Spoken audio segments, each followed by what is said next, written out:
Kerajaan Kediri dan Sang Prabu Sri Haji Joyoboyo.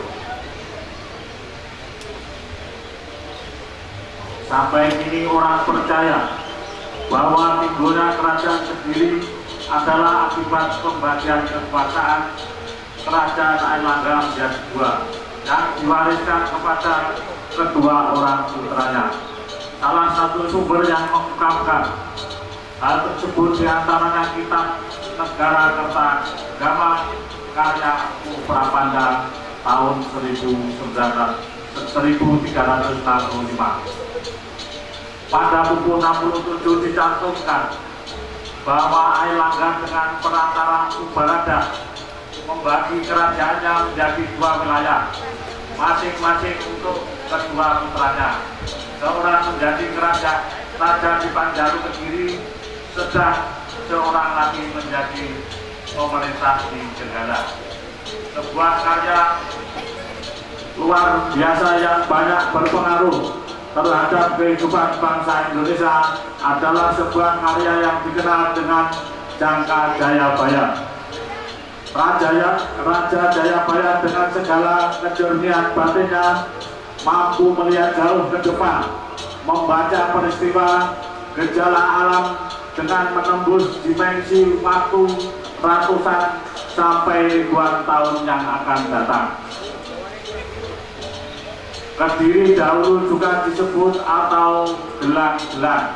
Dalam sumber berita Cina disebut daha atau kalang. Kata Kediri bermula dari kata kadiri yang berubah ucap lafal karena gejala usia dan zaman.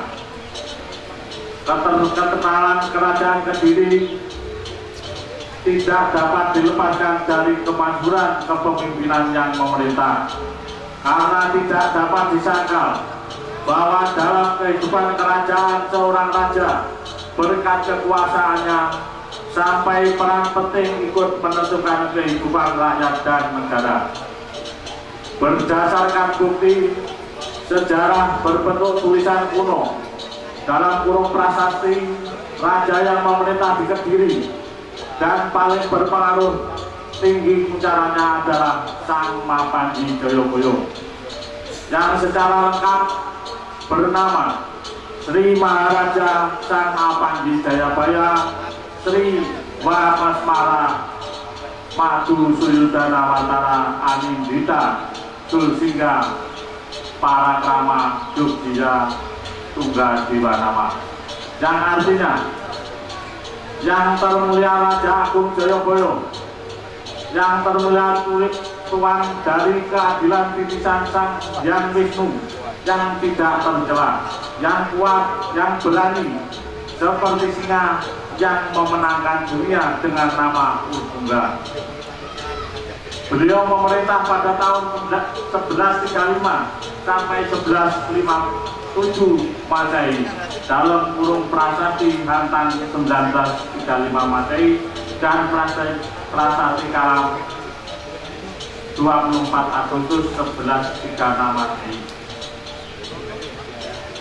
Dalam kitab Bharatayuda, Empu Sedah dan Empu Panuluh memberi pujian Sang Prabu Sri Haji Joyoboyo adalah seorang panglito ratu dan memberi nama ibu kotanya Mamenang.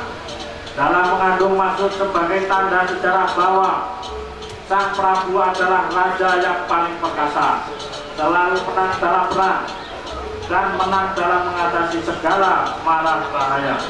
Sebagai tulisan semacam semboyan dan prasasti Hantan 1057 Saka sama dengan 1135 Masehi yang berbunyi Panjalu Jayanti seperti Panjalu menang.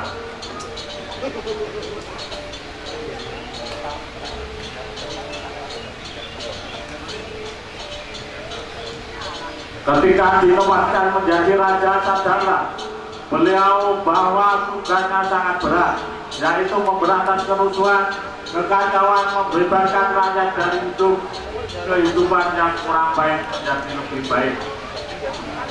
Raja hidup dengan penuh keprihatinan. Beliau harus hidup lebih menderita dari rakyatnya. yang menderita, beliau mampu mengendalikan hawa nafsu, harus dapat mengendalikan atau menaklukkan dirinya sendiri. Sebagai raja yang memiliki penginderaan jauh, beliau mampu melihat kejadian alam yang kurang lebih dari 2100 Masehi. Penglihatan itu dalam bahasa Jawa disebut dengan Joko Joyoboyo. Joko Joyoboyo tersebut diyakini oleh bangsa Indonesia, dalam kurung Jawa khususnya, karena hal tersebut adalah bagian dari hidup dan mempunyai nilai filosofis yang tinggi dalam kehidupan rakyat.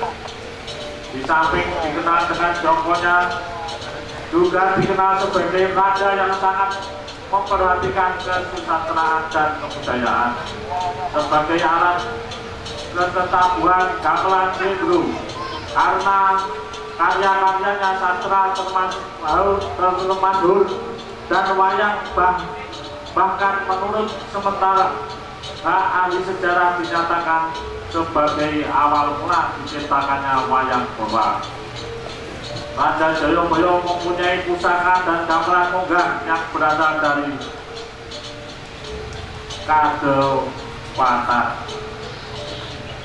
Ternyata bentuk wayang Purba dan gamelan ini merupakan langkah perintisan dan kemudian berkembang menjadi bentuk wayang dan gamelan seperti yang